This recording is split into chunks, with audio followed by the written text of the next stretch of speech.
ഇപ്പം നിൽക്കുന്ന ആലക്കോട് ബസ് സ്റ്റാൻഡിലാണ്. കണ്ണൂർ ജില്ലയിലെ മലയോര മേഖലയായ ആലക്കോട് ബസ് സ്റ്റാൻഡിലാണ്. ഈ ബസ് സ്റ്റാൻഡിലുണ്ടല്ലോ ഒരു വണ്ടി പോലും ഇറങ്ങുന്നില്ല. ഇടയ്ക്കും മുട്ടിന് ഓരോ ബസ്സുകൾ മാത്രമാണ് ഇവിടെ ഇറങ്ങുന്നത്. ഈ ബസ് സ്റ്റാൻഡ് കണ്ടോ, എത്ര വികസനമുള്ള ബസ് സ്റ്റാൻഡാണ്, എത്ര കടകളുണ്ട്, നല്ല ടാറിങ് ചെയ്ത് അതിസുന്ദരമാക്കി ഇട്ടിരിക്കുന്ന ബസ് സ്റ്റാൻഡാണിത്. ഈ ബസ് സ്റ്റാൻഡിലാണ് ബസ്സുകളൊന്നും ഇറങ്ങാത്തത്. ഒരു യാത്രക്കാർ പോലും ഇങ്ങോട്ട് വരുന്നില്ല ബസ് ഇറങ്ങാത്തത് കൊണ്ട്. ആ കാഴ്ച നിങ്ങളെ ഒന്ന് കാണിച്ചു തരാൻ വേണ്ടിയാണ് സഹോ ഇവിടെ എത്തിയത്. അതിസുന്ദരമായ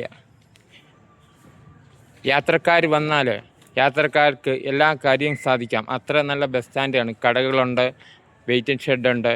അല്ല, അതിസുന്ദരമായ വെയിറ്റിംഗ് ഷെഡ് ഉണ്ട് ഇവിടെ. കണ്ട, ആൾക്കാർക്കെല്ലാം ഇരിക്കാവുന്നത് പോലെ.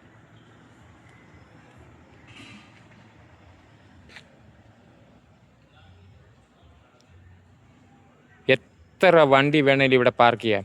ഒരു ബസ് സ്റ്റാൻഡായിട്ട് ആലക്കോട് ബസ് സ്റ്റാൻഡ് പണിതിട്ടിട്ട് എന്ത് കാര്യം? ഇവിടെ കുറേ പ്രൈവറ്റ് വണ്ടികളല്ലാതെ എന്താ ഇവിടെ ഉള്ളത്?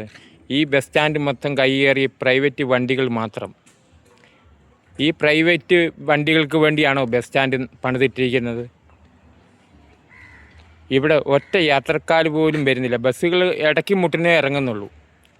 ഇടയ്ക്ക് ചില ബസ്സുകൾ ഇറങ്ങും. അത് എന്ത് കാര്യം? അതുകൊണ്ട് നാടിന് എന്ത് ഉപകാരമാണുള്ളത്? ടോയ്ലറ്റൊക്കെ അടിപൊളി ടോയ്ലറ്റ് വരെയുണ്ട് ഇവിടെ. യാത്രക്കാർക്ക് വന്നാൽ ബാത്റൂമിൽ പോകാൻ ടോയ്ലറ്റും ഉണ്ട്, എല്ലാ സൗകര്യമുണ്ട് ഇവിടെ. എന്നിട്ടാണ് ഇവിടെ ഒരു ബസ് ഇറങ്ങാത്തത്. ഇടയ്ക്ക് മുട്ടിന് ഓരോ ബസ്സുകൾ ഇറങ്ങും. എന്താ ശുചിമുറിയൊക്കെ അടിപൊളി ശുചിമുറിയുണ്ട്.